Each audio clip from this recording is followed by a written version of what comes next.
জাপানে এখন সামার বা গরম মৌসুম চলছে, অর্থাৎ গরমের শেষ দিকে।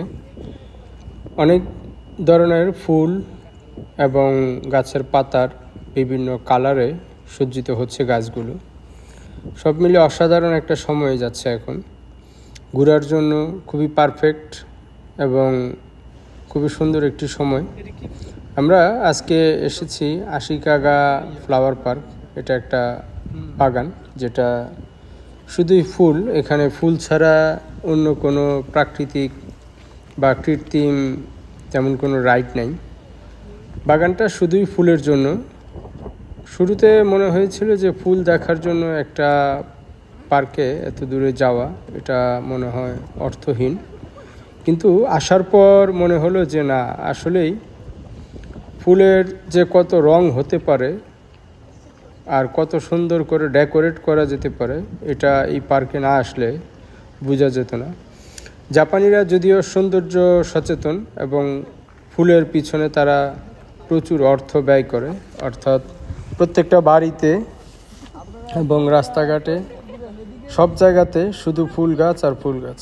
বাংলাদেশে যেখানে দেখা যায় শুধু ফলের গাছ, বিভিন্ন আম গাছ, কাঁঠাল গাছ, জাম গাছ বা নারিকেল গাছ, বিভিন্ন ফল প্রজাতির, কিন্তু এখানে কোনো ফলের গাছ নেই।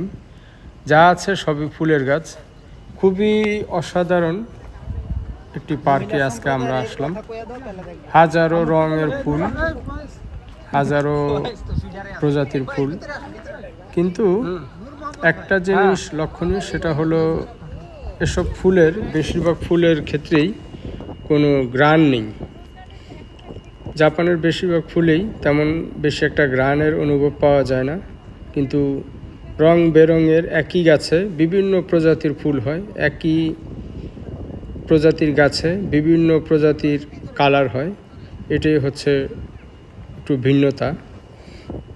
তো আজকে যে পার্কে আসলাম, এটার আরও 2-3 পর্বের ধারাবাহিক ভিডিও থাকবে, কারণ এক পর্বের এই ছোট্ট একটা ভিডিওতে সব ধরনের সৌন্দর্য তুলে ধরা সম্ভব নয়। তো যদিও ফুল খুব বেশি সময় থাকে না, এই ফুলগুলো মূলত সিজনাল, সারা বছরে একবারই হয়। এই সিজনেই আমরা এসেছি এবং পার্কটাও এই ফুল যে সময় ফুটে সেই সময় উন্মুক্ত থাকে।